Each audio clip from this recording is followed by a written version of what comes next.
somebody that made a lot of news yesterday on, I believe it was Meet the Press, NBC's Meet the Press, was former Bush Secretary of State General Colin Powell, who, of course, formerly served as chairman of the Joint Chiefs of Staff, served in not one, but two Bush administrations, served as Secretary of State under George W. Bush and as chairman of the Joint Chiefs under George H.W. Bush, where he was one of the key architects responsible for the first Gulf War and one of the key architects responsible, if not in crafting the policy to go into the war, to the second Gulf War, was certainly somebody that was considered influential in selling that to the American people. He was on NBC's Meet the Press yesterday with Chuck Todd. This is what General Powell said.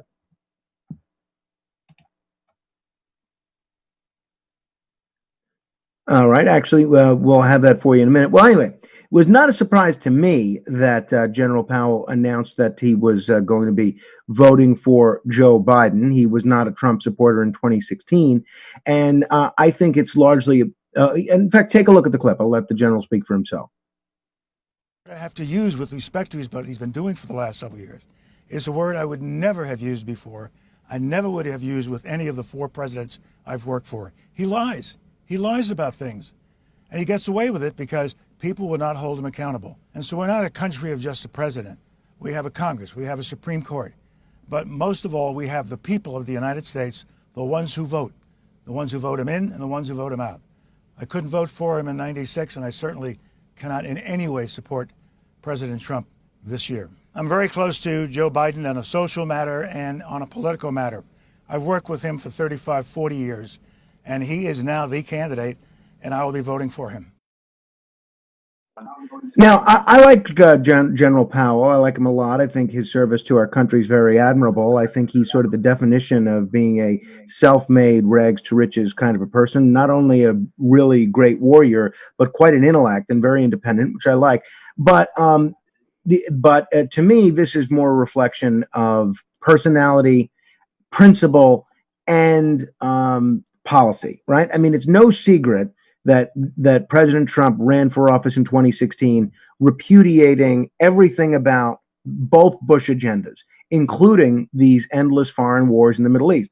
General Powell is somebody that was on board with a few of these endless foreign wars in the Middle East that President Trump's currently in the midst of ending. Not surprising that he disagrees on the merits. As you heard, he's known Joe Biden for 35 years, and clearly he and Biden are personal friends. Not a surprise there. And look, I think Trump's style does great on General Powell quite a bit, and I think that probably plays a role there as well. Somebody who I am very eager to hear his take on this is Jadan Horyn, a contributor to Metropolitan Magazine.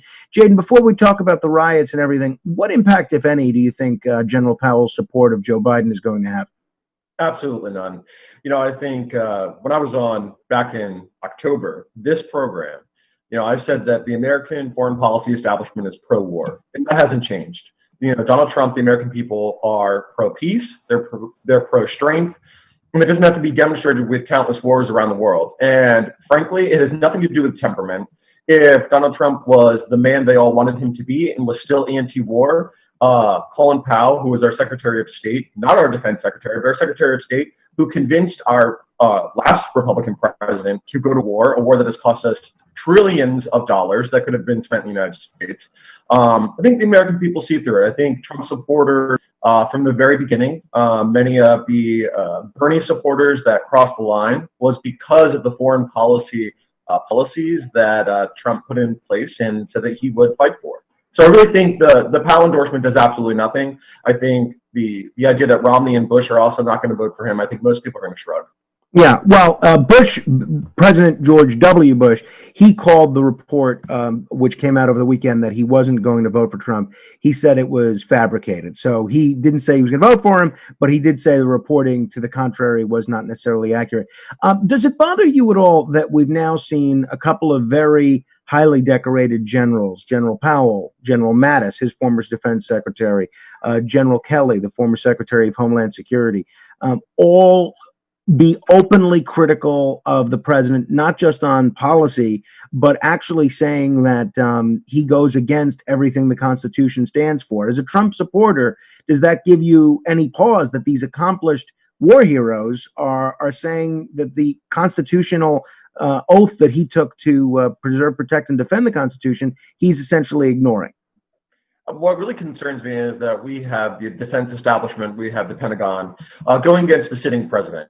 If our president had committed high crimes and misdemeanors and should be removed from office, that is an entirely different story. But the Senate acquitted him, and it wasn't even on issues related to temperament or foreign policy or really anything within their purview. I think the fact of the matter is they are used to controlling the show. They are used to a pro-war apparatus, and that's simply not what this president is about. And they are taking it personal, and they're essentially taking it, out on him. I think it's a real shame. I think it really devalues our democracy.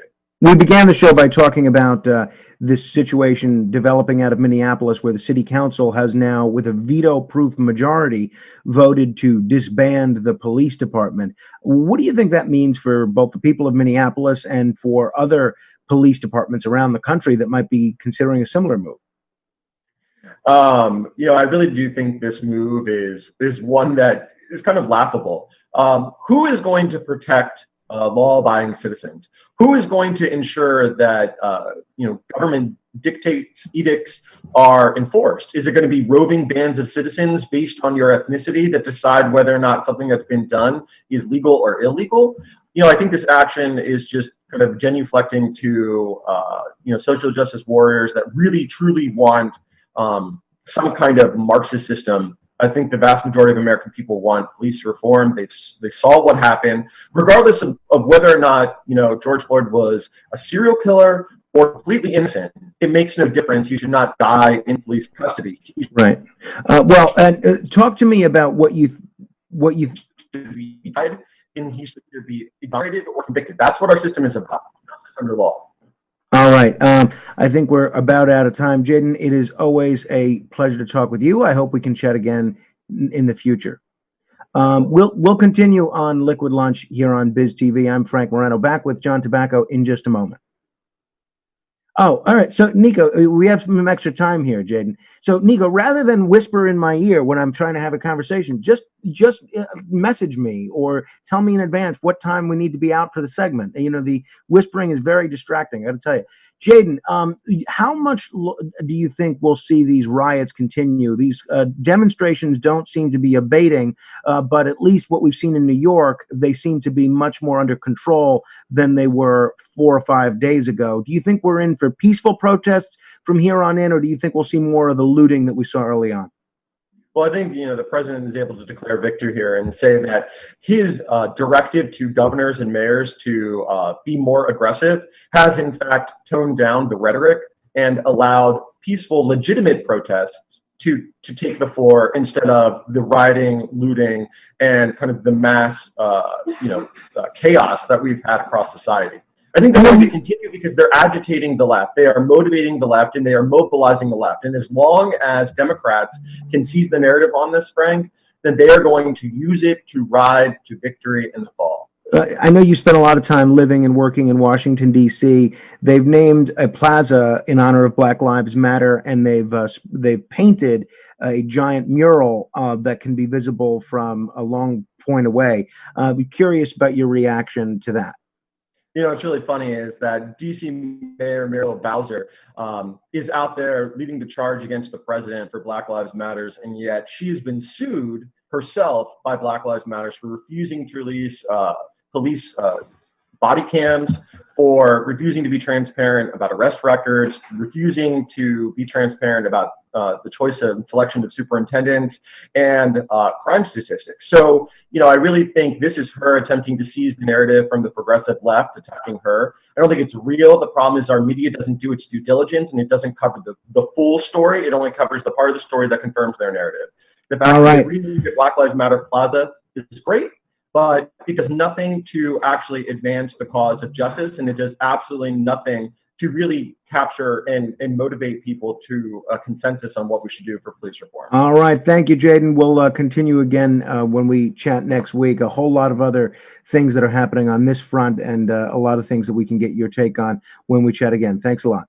Absolutely. Thanks, Frank. All right, coming up next, we will talk with John Tobacco. We'll tell you some of the other news that you should be keeping your eye on. You're watching Liquid Lunch on Biz TV. I'm Frank Moreno.